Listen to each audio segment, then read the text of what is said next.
What gets me is when people get offended at something, but they think something more offensive is funny.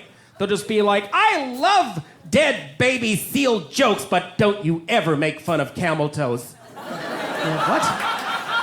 There's no fucking consistency, and I need to be a hypnotist with comedy and read The Invisible Morality.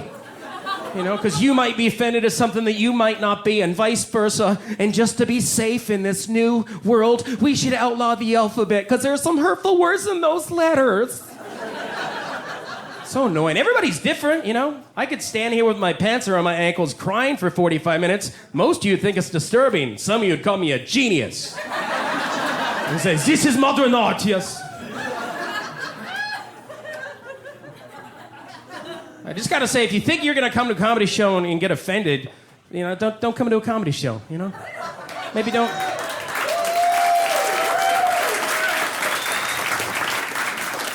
Don't come to a comedy show. Don't walk down the street.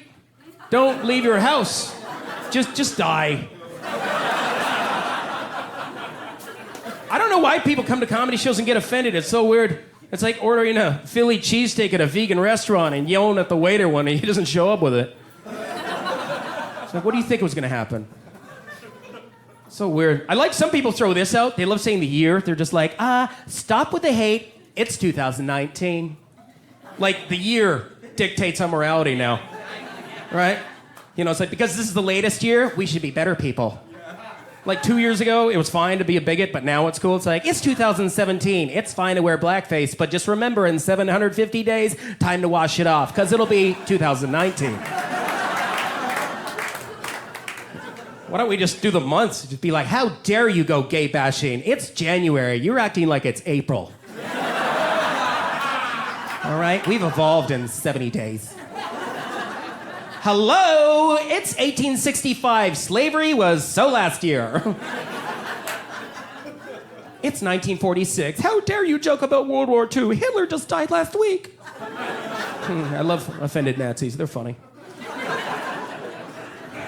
Comedy and censorship, they go hand in hand, because sometimes people want to have a comedy show, and I get hired for it, but then they tell me to not really do anything. I was in Portland, and a very progressive, weird kind of event. It was a fundraiser. And the man who hired me, he's like, before you perform, could you maybe not swear? And I was like, no problem. I won't force that on people. He's like, speaking of forcing on people, don't do jokes about sexual assault. I'm like, okay, could I do jokes about sexual consent? He's like, well, there's some people here that might not be getting laid, so I wouldn't do those either. I was like, fabulous. Speaking of fabulous, don't do any gay jokes. Could I do knock-knock jokes? There might be some homeless people here, and they don't have doors. Can I mention the weather? This is a skin cancer fundraiser. Don't bring up the sun. This is nuts. Speaking of nuts, don't mention peanuts. Some people are allergic to jokes. Jesus Christ. Speaking of Jesus, don't mention the Bible. Some people haven't finished the book yet. # spoiler. Well, what can I mention? Well, this is the United States of America, so racism is fine.